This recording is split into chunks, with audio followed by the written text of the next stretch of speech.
Hi, this is Tanya Becker, and I'm your host for today's episode of PartsVu Xchange Talks Boating. If you haven't already, please subscribe to PartsVu Xchange Talks Boating wherever you get your podcasts. Also, please subscribe to our YouTube channel so you don't miss out on any content there either. Today, I'm joined by Bob Denison, the president and founder of Denison Yachting. Being involved in the yachting business runs in Bob's veins.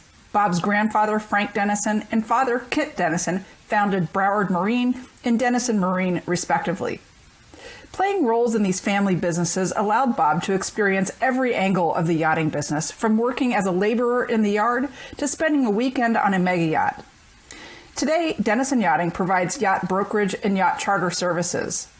While mega yachts that cost staggering sums of money might receive much of the attention in the yachting world, it's possible to yacht much more affordably.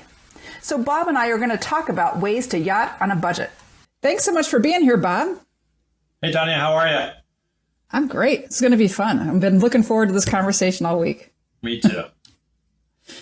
So before we dive into the discussion of affordable yachting, could you share a little bit more about Denison Yachting and some of the trends within the yachting world, just to give our folks out there some context? Yeah, for sure. So I'm glad that we're talking about affordable yachting, because I think a lot of times people think that's sort of an oxymoron type of a thing, but it's not.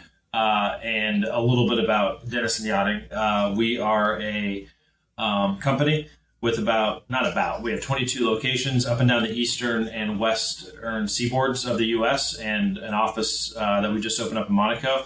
And you could probably find us, if you're here in the U.S., any kind of major boating town like Annapolis or Charleston, or of course there's a bunch here in Florida, west coast of the U.S. And we have a team of brokers and support and employees and marketing professionals, all that stuff, of about 170 people that come to work every day and try to figure out how to make the process of buying or selling a boat or a yacht easy and fun and safe and all that stuff. Very comparable. We have a lot of things in our side of the yachting industry that look a lot like real estate brokerage. So if you've ever bought or sold a home before, that process in some ways is very, very similar. Hopefully it's an easier process. Buying or selling a house is really a pain. It can be, but that might be an indictment on your realtor, Tanya, not on the real estate industry. So we hear that once in a while about the yacht brokerage process, and we always say you perhaps chose the wrong yacht broker. But we hope, and we really mean it, we're sincere about that, not just as like a thing to say to make us sound cool or whatever. Like, we really, really want that process to be good, safe, and fun. And it can be. So that's what we're hell bent on. And we also do a lot of other things to support the ownership experience, including yacht management.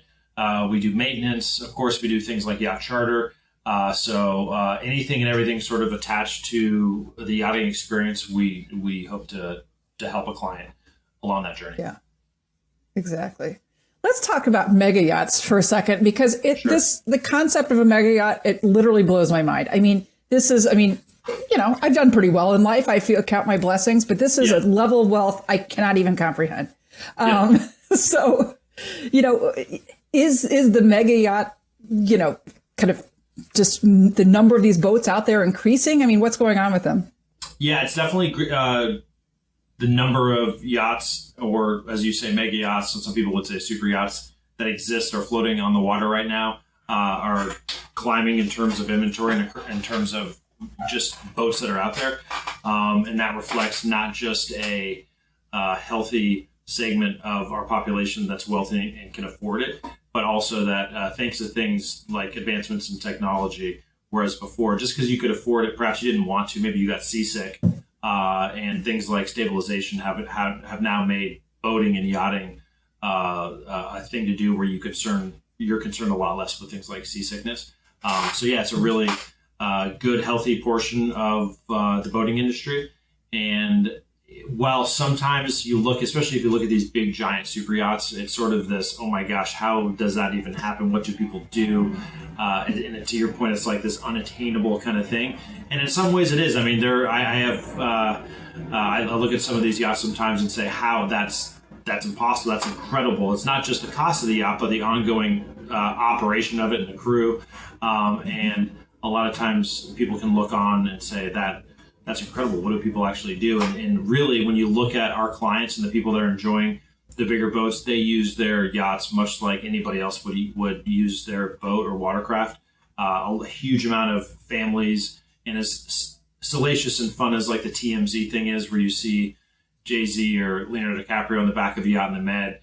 There can be a party element to it, but most people that own yachts like that, it's just a great big massive platform to connect with their family and of course nature and friends, and just do like ordinary things on a really, really big, cool, awesome yacht. Absolutely. This is a really kind of maybe a silly question, but what's the difference between a big boat and a yacht? There's no real definition there. There's kind of the only one that really exists is 24 meters. And that used to be the differentiating kind of, and that goes back to classification. It goes back, it's sort of this definition that existed decades and decades and decades ago, as people and not classification societies, countries, Coast Guard would sort of differentiate size of boats. And then there's also introductions, and we touch on a few of them. There's kind of a boat, then a yacht, and then maybe a mega yacht, and then maybe a super yacht, and then maybe a giga yacht. None of those things are really defined. Sometimes yacht brokers will give you 20 different explanations as to what that is and how it came about, but there really isn't like a set class, and sometimes it's just determined by how much your local yacht broker or captain has had to drink that night. But it really is not defined, other than the 24 meter is, and that's about 80 feet, by the way, is sort of the traditional classic. That's how most people would separate a boat and a yacht. But really, it's less about the size of length, and it's really about the gross volume, which is something that we use a lot in the bigger boat world to measure things. And that's essentially the volume, the amount of space that yacht provides in terms of livability and things like that. Gotcha.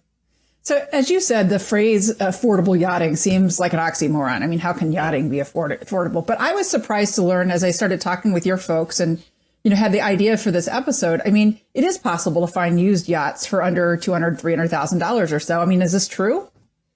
Yeah. So, and that it goes back into the, to find a super yacht for $200,000 or $300,000 would be very, very, very, very difficult. But you can find a larger boat, let's say 50, 60, 70 feet, perhaps even a little bit bigger, that's older, for under $500,000. But the tricky thing is, this is what boat buyers need to be sober-minded about, and hopefully a good yacht broker will assist with. It's not just the cost of purchasing the yacht, but it's the cost of operating the yacht and maintaining it to a level where you can enjoy it, and then your friends can enjoy it, your family can enjoy it. And that's not just things like how much fuel you burn, but it's things like insurance, and it's things like dockage. Are you going to have a crew on board? What kind of service do you expect? All those things kind of you look at this monthly amount, and you need to make sure, again, very sober-minded, not emotionally, but can you afford to spend that? And when you look at it, and if you have a CFO and you say, is this a good idea? They're usually going to say, absolutely not. Because this asset you're buying, it really has no other purpose or value other than providing you with just an incredible experience of the things we talked about before, connecting with each other. I always say a yacht is like the most common place for you to lose your cell phone, because there's just so many, and it's part of the joy of being on a boat. You just lose track of your phone. But it isn't necessarily a great investment financially, but a great investment in your life and investing in memories and your family and all that stuff. But that investment part isn't just the purchase, it's the ongoing maintenance and ownership cost of the whole thing. Yeah. And hold on. I did want to add this. Especially on the big boat thing, the operational cost can be offset quite a bit by putting your yacht in a charter. And that is something that our industry has done for a long time, even before buzzwords and phrases like shared consumption and peer-to-peer platforms was a thing. Our industry has been chartering yachts for quite a bit of time, and that is a way that an owner can take a look at a yacht. Maybe it's $500,000, maybe it's $200,000, maybe it's $20 million. Those operational costs can be significantly offset by putting your yacht into a good charter program. So it's like an Airbnb for yachts, right? I mean, it's somebody else is using your yacht when you're not. Right, except that if you have a big boat, you've got crew that really, and good crew treat a yacht like it's really theirs, really looking after the boat and making sure that the guests are treating the yacht with care. And it's one of the big differentiating things between an Airbnb and a yacht charter. If you were to put your home into an Airbnb program, it could offset some of your costs, but there's always that moment of like, I really hope that they're not doing this to my house. Destroying my house. Nobody's looking. A yacht charter, if you own a yacht, you have a lot of people that you love and trust and pay to make sure that your asset is being well looked after. And that is a key difference, because obviously, I mean, many of these yachts have crew that you can't just, hire. I mean, you hire the crew, right? I mean, it's their job. So if they're not on the boat doing something, you're just paying them to do nothing, I would assume. Right. So, yeah, but there's always something to do on a big boat, and right. you could make that argument even on a small boat. It's one of the things that just about boat and yacht ownership that exists that's sort of a little just a pain. It constantly needs attention. Those of us that love boats and love yachts, it's not so much a burden. It's like it turns into a passion. It's like the caring, almost of like a loved one. You enjoy the process of it, but the yacht crew. Even when the boat's not being used actively, there's so many things for that crew to do to make sure that yacht is looking and acting and feeling like it should. Absolutely. So say somebody did find a used yacht for $300,000 or so. I mean, what would the annual operating cost or monthly operating costs, what could they expect? And I understand there's a lot of variables. Yeah, so there are a lot of variables, but our kind of rule of thumb, which does shift a little bit depending on, or actually it could shift a lot depending on the age of the yacht specifically. It's somewhere between 10 and 20% of the value of the yacht you can expect to put back into the overall kind of maintenance costs. And it's a little tricky when if you use let's say that $250,000, $300,000 maybe old Burger or Trumpy or Broward from the 1960s or 70s you can buy. That can really escalate depending on the condition of the boat, what type of engines it's got in it, what type of is it wood or is it aluminum or steel? There's all kinds of variables there. So we have had and heard of stories where people have bought cool, classic, bigger yachts at value and not had a good broker be very honest and transparent with them about the overall cost of it, that have been rudely, just sort of become aware of how expensive that can be. And it's really, really, in my opinion, one of the best things a good yacht broker will communicate is that part of it. So you really know what you're getting yourself into. But it's hard to nail down. I would say on the bigger kind of newer yachts, you're really safe around that 10 to 15% number. The older, bigger yachts can be closer to 30 or 40%. And it also depends on where you're boating. Dockage here in Florida and some parts of California are incredibly more expensive than other parts of the country. Yeah, absolutely. The slips here in Chicago are not cheap either for boats of that size. So that's true. And that's actually one of the things that keeps me up at night with the bigger boat side of the industry, where you really need to lean on inventory of slips and marinas, is that there are more, to your point in the beginning, there's more and more and more yachts in seemingly less places to keep them. So you're seeing this weird convergence of it's the net result of that could be very expensive dockage in the coming years. And I don't like that. No. Yeah, exactly. Here in the Chicago area, people are buying slips in locations, I mean, obviously Lake Michigan is a big place. So, I mean, but they're buying slips in places that you wouldn't really expect. I mean, much farther away than the city and so forth. So yeah, for sure. Yeah. So how would one go about finding a quality yacht on the lower end of the budget? There's a lot of different ways to do that. I'm going to give you the very biased, you need to use a yacht broker sort of thing, which I do think is a good idea, just like any other big purchase that you would make or big investment you would make or big decision you make, whether it's tax issues, you of course have a CPA, and there's a variety of different examples that you could use to give a good example as to why working with a professional makes sense. If you don't want to, you can certainly go at it alone. And there are plenty of good websites that you could go to for that. There is not a specific website that specializes in old, affordable yachts. But Yacht World, of course, is a great place to be. Boatsforsale.com is a really, really good place to go. And there's a lot of, I would say our site, Denison Yachting, is a great resource. But there's a lot of sites that you can go to that'll give you a good view of what the market is. But it's important that you're not tricked into buying a yacht just because of good photography and good videos. You really need to go see it and hopefully work with somebody that really knows the ins and outs of that boat and also the market. Yeah. I mean, a yacht broker will help, such as yourselves. I mean, they'll help you avoid the pitfalls. I mean, I'd imagine, especially if you kind of referred to this earlier, especially when buying an older yacht. I mean, there's going to be things to watch out for, right? I mean, yeah, for sure. And it's not just a yacht broker too. I mean, another very important part of the process is hiring a good surveyor. And really, you just want to work with people that aren't motivated just to get a quick sale, that they're people that have been around a long time and are invested in the community, invested in the industry, part of an association. All that stuff helps. But a good yacht broker is going to be providing guidance on not just the product, but also the process of a deal.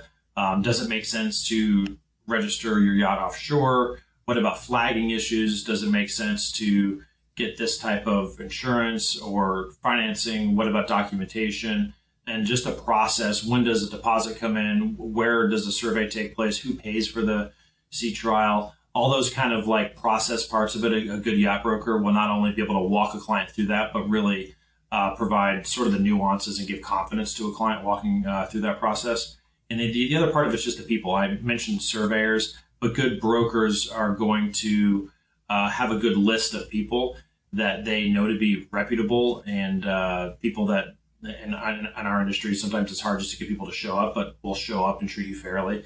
A yacht broker is a good source for providing lists of people that are good at their job. Absolutely. What are the biggest things if you're buying an older boat? What are the biggest things to look out for?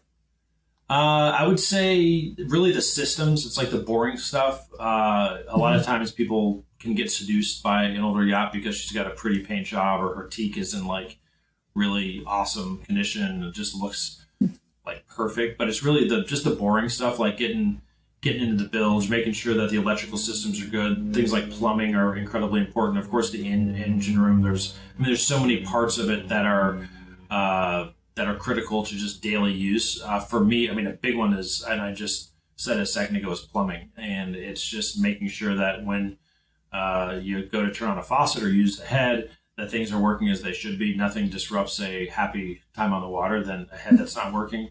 Yes. Making sure that air conditioning is a good condition, just all the system stuff. And then that's something that your yacht broker and surveyor can really provide value on. But it's very important that you make sure the decks, if it's an old steel boat, that the plating is in good condition, and just all the things that may be areas of concern, like long-term, not like next week, but next year, the next few years. You just want to make sure that those things are looking good. Gotcha. So another option for people who want a taste of the yachting world is yacht charters, right? I mean, yeah. And Denison Yachting is also in the yacht charter business. How does this work? And is it possible to get, charters that are more affordable? Yeah, so there's a lot of different, just like there's a lot of different types of boats, there's a lot of different types of charters. One of the hottest segments of yacht charter right now is multi-hull charters, especially in the Caribbean. And then, of course, I mean, our team here at Denison does a really good job on the super yacht charters as well, not just in the Caribbean, but also in the Mediterranean, also up in the Northeast. Another hot market is Alaska, Antarctica, just sort of off the beaten path stuff. It's not usually the best place you go for a deal per se, but there can be affordable bareboat options where you don't have the kind of the full service crew thing. And of course, that would be also important that the person chartering the boat feels very comfortable, knows what they're doing. But the charter experience is a really spectacular one, and we always say it's one of those once in a lifetime trips that if you can afford to make will bring back just for years and years to come the most incredible memories. And usually people say it's a once in a lifetime thing, but then they get hooked on it and they keep doing it because it's just a spectacular experience. And it's not just the boat or in the location, but a great charter experience is also deeply rooted in the crew and people that are just making sure, they wake up every day and make sure that the charter guests are having the time of their lives. And it really is one of the most special ways to spend a week doing what you want to do on a different part of the world on a really, really cool yacht. It's awesome. I get chills just talking about it. That sounds so cheesy, but it's true. That's awesome. It's just because it's just like it's awesome, and it really, if you haven't done it and you can afford it and you're used to spending huge amounts of money, say on an extravagant cruise or villa, a vacation in the Med or something, it's a totally unique, spectacular way to spend a week with your family. But it can be very expensive. Yeah, exactly. And are there I mean, you kind of referred to this, but are there locations that are less expensive than others? I mean, is it cheaper to go to the Caribbean, for instance? Yeah, I mean, part of it is kind of where you are. So I'm based in South Florida. So for me to be able to do a charter here locally in South Florida, or perhaps the Bahamas or the Caribbean, is very affordable for me because it doesn't take a lot to get there. And some of it you can get a deal once in a while on. I hate to use the word remnant, but if you find a last minute cancellation, or if you find a owner that's very aggressive, or if you work with a charter broker that really, really knows the market and knows your budget, they can be on the lookout for a good deal. But again, I hesitate to say the word good deal. It's kind of sort of maybe more affordable than normal, but it's still going to be quite a bit of money. I mean, a week on charter on the very low end will cost you somewhere around 30, 40, 50 grand up to we've booked charters in the 7 digits over $1 million a week, and it's just a wide variety of experiences and a wide variety of yachts that you could spend that week on. But to your point, at that lower end, at $30,000, $40,000, $50,000, you're going to have a lot of responsibility for that boat, right? I mean, it's I mean, the crew's going to be minimal, I would think. Yeah, it's a different experience, but I mean that's sort of the beauty of boating and yachting, and it doesn't matter. And I really believe this. I don't care how big your boat is, but it could be a 15-foot whatever up to a 250-foot whatever. There's something really neat and kind of magical about just being on the water. And like I said, losing your cell phone, losing track of time, losing you just get immersed in the people and the water and the things that you're doing, and you forget about that Zoom meeting that you're supposed to do at 2:00. And it really has less to do with the size of the boat and just being out on the water. It's just a very special way to spend time. That's awesome. And, I mean, it's, $50,000, 60, 70. I mean, it's not a small amount of money. I mean, this is a lot of money, right? I mean, by any measure, but it is, I mean, it is available to people that aren't multi-billionaires, right? I mean, it's, you know. And we've had clients that, and again, we're not talking about these are wealthy people, much more of course. wealthy than I am. But you have people that spend, and you count up the airfare, especially if you're flying first class internationally, and you're getting a big giant villa with things to do and the food on top of it, and all the other experiences that go with a spectacular vacation. A family of 5 or 6 or 7 could easily be spending 30, 40, 50, 60 grand as it is doing that. And we've had a few families that have said, you know what, instead of spending 50 grand this year in Venice or I don't know, wherever it is in the world, they did a yacht charter in the Caribbean for about the same money and had a totally just different, unique, eye-opening experience that they never thought that they could afford to do. Right. Good. Yeah, I have a friend that, usually takes vacations around that, 60, 70 kind of range with his family. So maybe I'll toss him over to you. I don't know. Give him my card. Come on, Tanya. I will give him your card. I don't know that he can manage a boat, and I don't think he can afford $1 million week. So yeah, but you do. I mean, there's lots of great charters that are fully crewed that you can experience for $40,000-$50,000 for sure. Cool, awesome. And I mean, and obviously, Denison, I mean, your team helps people find these opportunities, and you said, guides them along the process. Yeah, I'm really, really proud of our charter team. It's one of the fastest segments of fastest growing departments in our business, and we have charter agents all the way in Seattle, of course, here in Fort Lauderdale, somebody in Charleston. We've got a few in London, others in Monaco. We have a really good team that knows the market, knows the boats, and knows the crew. So if anybody is, listening to this, shameless plug alert from Bob, we have a team that can really help you sort of figure that stuff out on the yacht charter front. Perfect. Do you have anything else to add for folks that might be looking to explore the more quote unquote affordable side of yachting? Yeah, no, I think, a lot of it is anytime you talk about money or the cost of things, sometimes it can get for people uncomfortable or awkward, and they don't know perhaps the right questions or feel sort of embarrassed to ask, can I afford this? I would always suggest just picking up the phone and calling somebody that you trust that's an expert in that field. In this case, we're talking about buying a yacht or perhaps chartering one. And just don't be shy. Call up somebody and say, this is kind of what I can afford, what I feel comfortable spending. Can you help? And sometimes the answer might be, maybe this is a better option over here or this type, or yes, we can, this is perfect. But it all starts with a good, sincere question, and a good professional, whether it's a yacht broker or charter broker or whatever it is, can give good, honest guidance without making you feel foolish. And hopefully we have a lot of people here that can do that effectively. Absolutely. Well, this was such a fun conversation, Bob. I mean, no matter how you slice it, I mean, yachting is not a bargain basement activity. I mean, this isn't a trip to the Holiday Inn, but, it is much more accessible than I thought it was. I mean, I will say that.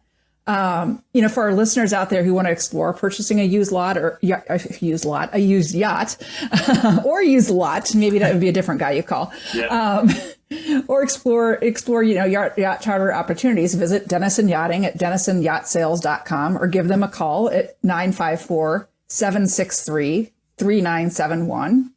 I have a hunch that a lot of our listeners out there might enjoy a little bit of boat porn. Who doesn't like that?